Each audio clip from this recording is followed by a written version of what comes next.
ജീവിതം അത് പലപ്പോഴും നമ്മൾ വിചാരിക്കുന്ന പോലെയാവുന്നില്ല. അത് മാറിക്കൊണ്ടേയിരിക്കും. ഇന്ന് ഈ തെരുവിലൂടെ നടക്കുമ്പോൾ എനിക്ക് പണ്ടത്തെ പോലെയല്ല. എന്തോ നഷ്ടപ്പെട്ടത് എനിക്ക് തിരിച്ചു കിട്ടാൻ പോകുന്ന മാതിരി തോന്നുന്നു.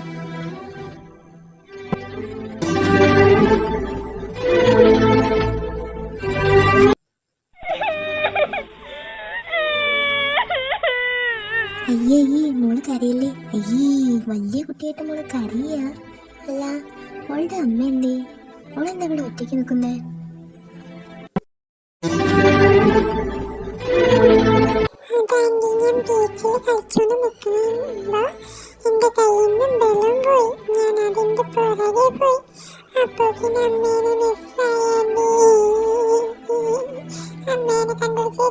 അയ്യേ മോള് കരയണ്ട കേട്ടോ. ഈ ആന്റി കണ്ടുപിടിച്ചാലോ മോളെ അമ്മേനെ? അല്ല, മോളുടെ പേരെന്താ?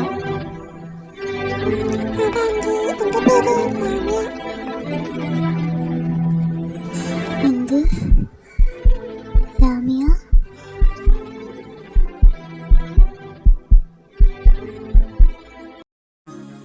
മൽഹാറിലെ വെൺമേഘമേ, വെൺതൂവലഴകായി പെയ്തു നീ, മണിമുത്തുകൾ നീ കോർത്തു, മഴവില്ലിനഴകായി നീ.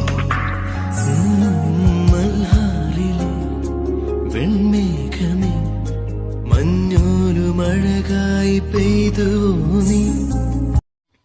ആദി ലാമിയ. പാവ പിടിച്ച മനസ്സിൻ്റെ താളുകളിൽ പൂട്ടിവെച്ച ആ പേര് വീണ്ടും അവളുടെ ഓർമ്മയിലേക്ക് വന്നു. ആ പേരിൻ്റെ മൂർച്ച അവളുടെ നെഞ്ചിലേക്ക് ആഴ്ന്നിറങ്ങി.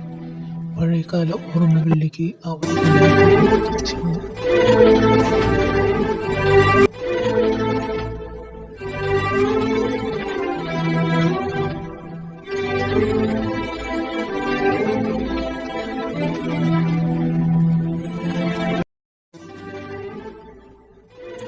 മില, ഇത്രയും നേരം നീ എവിടെയായിരുന്നു? ഞാൻ നിന്നെ എവിടെയെല്ലാം നോക്കി അറിയൂ. എനിക്ക് നിന്നോടൊരു കാര്യം പറയാനുണ്ട്. ഇന്നു മുതൽ നീ എന്നെ ലാമിയ എന്ന് വിളിച്ചാൽ മതി. എനിക്ക് ആ പേര് ഒരുപാട് ഇഷ്ടമായി കേട്ടോ. അതിന് നമ്മളെയൊന്നും ആർക്കും വേണ്ടല്ലോ. ഏത് നേരം ആ ലൈബ്രറിയിൽ ഇരുന്നാൽ മതി. എന്നിട്ടോട് വന്നേക്കുന്നു എന്നെ കാണുന്നില്ല എന്നും പറഞ്ഞ്. അല്ല, അനക്ക് ഈ പേരിപ്പോൾ എവിടുന്നാ കിട്ടിയേ? അതെനിക്കൊരു ബുക്ക് വായിച്ചപ്പോൾ കിട്ടിയതാണ്.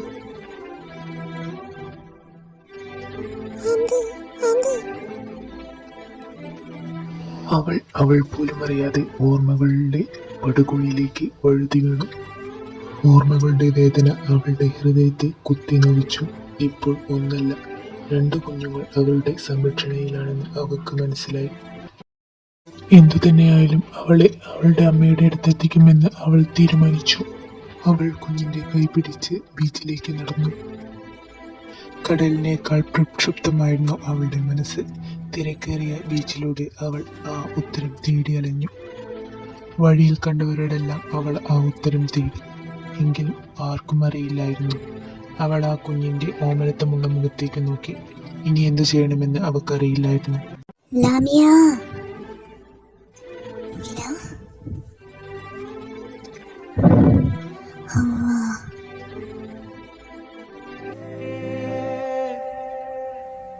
വിരൽ ദൂരം കാണുമോ കടലോളം മോഹമോ, അവളാകും തീരമേ ഒന്നു തൊടുവാനോ.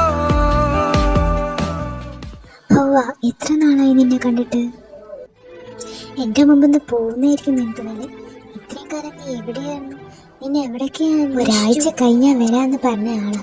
ഒരാഴ്ച കഴിഞ്ഞു, മാസം കഴിഞ്ഞു, വർഷവും കഴിഞ്ഞു. ഇപ്പോഴാണ് അവിടെ ഒന്ന് കെട്ടിയെടുത്തത്. ഞാൻ സോറി ഡി, ഞാനൊന്നും അറിഞ്ഞുകൊണ്ടല്ല.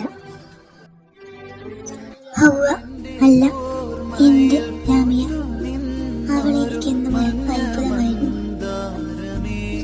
അവളുടെ ചിരിയിൽ ഞാൻ എല്ലാം മറക്കും, എൻ്റെ ദുഃഖങ്ങളെല്ലാം. അവൾ എനിക്കെന്നും ഒരു അത്ഭുതമായിരുന്നു.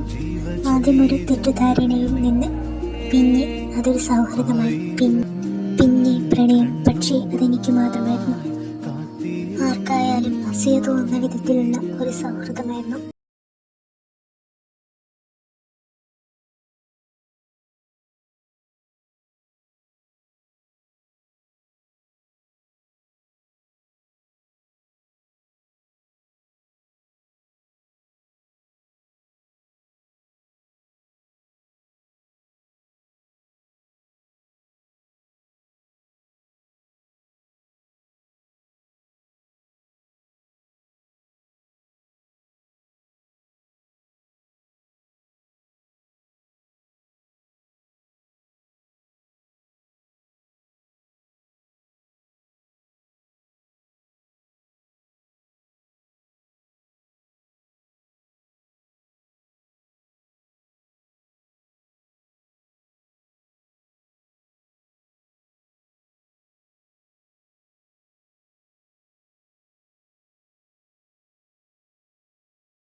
മില,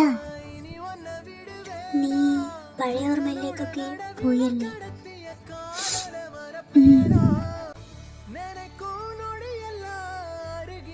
ഏതായാലും എനിക്ക് സന്തോഷമായി.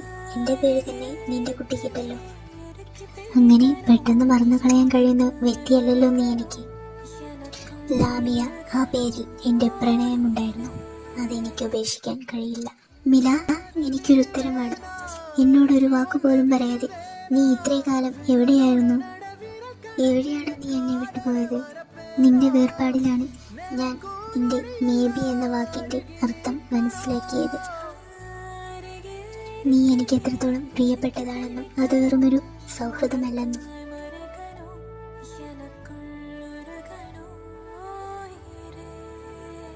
നിനക്കോർമ്മയുണ്ടോ, നീയായിരുന്നു എന്നോട് പറഞ്ഞത് നമ്മൾ ഒരിക്കലും പിരിയരുതെന്ന്. അവസാനം നീ തന്നെ എന്നെ ഒറ്റയ്ക്കാക്കി. ഓരോ വെക്കേഷനിലും നീ എനിക്ക് മെസ്സേജ് അയക്കും. അവസാനം നീ എന്നോട് പറഞ്ഞത് നിന്റെ ബന്ധു വീട്ടിലേക്ക് പോകുന്നു എന്നാണ്. പിന്നീട് ഞാൻ നിന്നെ കണ്ടില്ല. വെറും ഒരാഴ്ച എന്ന് പറഞ്ഞു പോയ നിന്നെ ഞാൻ മാസങ്ങളോളം കാത്തിരിക്കേണ്ടി വന്നു, പിന്നെ വർഷങ്ങളോളം. നിനക്കൊരുപാട് മെസ്സേജ് അയച്ചു, ഞാൻ വിളിച്ചു, പക്ഷേ നിന്റെ ഒരു വിവരം എനിക്ക് കിട്ടിയില്ല. ആ സമയത്താണ് എൻ്റെ വീട്ടുകാരെന്നെ മാരേജ് കഴിപ്പിക്കാൻ തീരുമാനിച്ചത്. ഇനി എന്നോട് പഠിക്കേണ്ട എന്ന് പറഞ്ഞു. അതും എൻ്റെ കുടുംബക്കാരനെ തന്നെ. അവർക്ക് പണത്തിനോടായിരുന്നു ആർത്തി, അല്ലാതെ എൻ്റെ താല്പര്യങ്ങൾ അവർ ശ്രദ്ധിച്ചിരുന്നില്ല. എൻ്റെ താല്പര്യങ്ങളും സ്വപ്നങ്ങളും ഒന്നും അവർക്ക് വിഷയമായിരുന്നില്ല. അവനാണെങ്കിൽ ആളത്ര ശരിയുമല്ലായിരുന്നു. അവനെയാണെങ്കിൽ എനിക്ക് ചെറുപ്പം മുതലേ ഇഷ്ടമുണ്ടായിരുന്നില്ല. ഒടുവിൽ ഞാൻ നാട് വിട്ടു ബാംഗ്ലൂരിലേക്ക്. ഒരുപാട് അലഞ്ഞു. അവസാനം ഒരു ജോലി ശരിയായി. അതെല്ലാം കഴിഞ്ഞ് നിന്നെ കാണാൻ വേണ്ടി ഞാൻ നിന്റെ വീട് അന്വേഷിച്ചെത്തി. അപ്പോൾ അത് പൂട്ടിക്കിടക്കുന്നതാണ് ഞാൻ കണ്ടത്. പിന്നീടാണ് ഞാൻ അറിഞ്ഞത് നിന്റെ മാരേജ് കഴിഞ്ഞു എന്ന്. പിന്നെ എനിക്കെന്ത് സ്ഥാനം അല്ലേ? എന്നാലും മില, നിനക്കെന്നോടൊരു വാക്ക് പറയാമായിരുന്നു. നീ അത് വിട്. എന്നാലും നീ ഇപ്പോൾ എൻ്റെ മുമ്പിലെത്തിയില്ലേ? നിന്റെ പേരിട്ട് ഞാൻ വളർത്തിയ എൻ്റെ കുഞ്ഞിൻ്റെ കൈയും പിടിച്ച്. ലോകം എത്രത്തോളം ചെറുതാണല്ലേ? എനിക്കറിയാമില്ല, ഇതൊന്നും നമ്മുടെ തെറ്റല്ല, എല്ലാം വിധിയായിരുന്നു. I am sorry. ക്ഷമാപണമൊന്നും വേണ്ട മില, കാരണം നീ തെറ്റ് ചെയ്തിട്ടില്ല.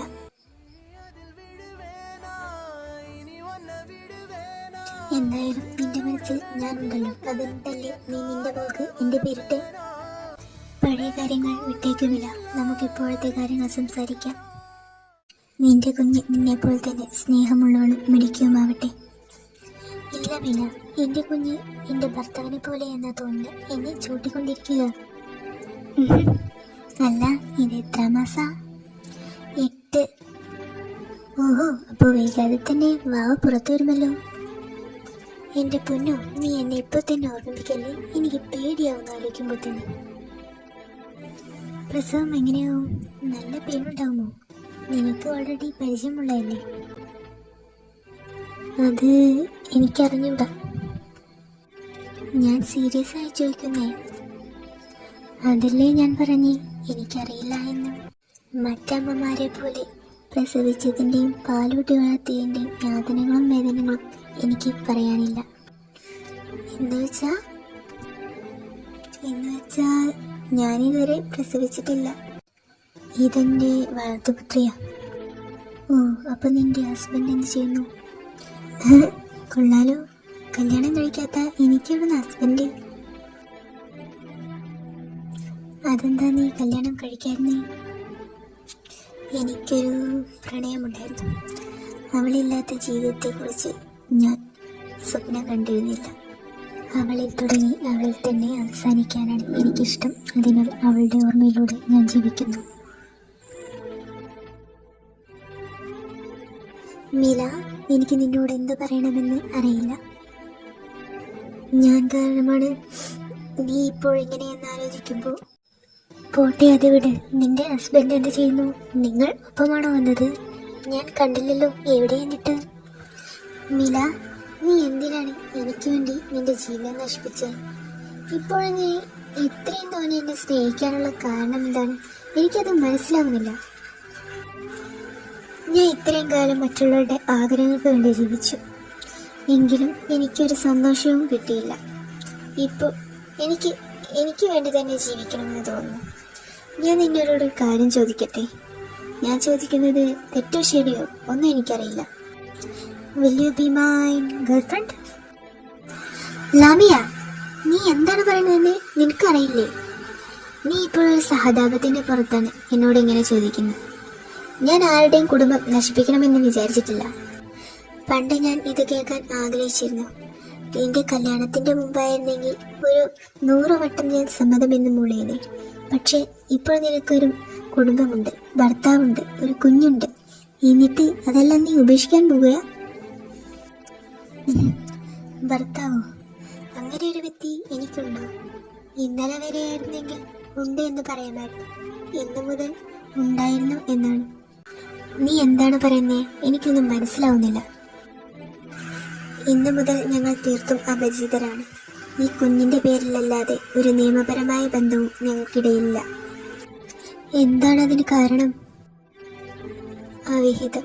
അങ്ങേർക്ക് ഞാനൊഴികെ 3-4 ഭാര്യമാർ വേറെയും ഉണ്ടായിരുന്നു. പോരാത്തതിന് കള്ളുകുടിച്ചുള്ള ഉപദ്രവവും. ഇനിയും സമൂഹത്തെ പേടിച്ച് എൻ്റെ ഇഷ്ടങ്ങൾ മറന്ന് ജീവിക്കാൻ എനിക്ക് വയ്യ. അതുകൊണ്ടാണ് ഞാൻ ചോദിക്കുന്നത്, നിനക്ക് എന്നെ ഇപ്പോഴും പഴയ പോലെ സ്നേഹിക്കാൻ കഴിയുമോ? ഞാൻ അന്നും ഇന്നും ഒരാളെ മാത്രമേ സ്നേഹിച്ചിട്ടുള്ളൂ. ഇന്നും അത് തുടർന്നു കൊണ്ടിരിക്കുകയാണ്. നീ കണ്ണോട് കണ്ണോട് കണ്ണോരമായി, കാതോട് കാതോട് കാതോരമായി, നെഞ്ചോട് നെഞ്ചോട് നെഞ്ചോരമായി നിറയെ.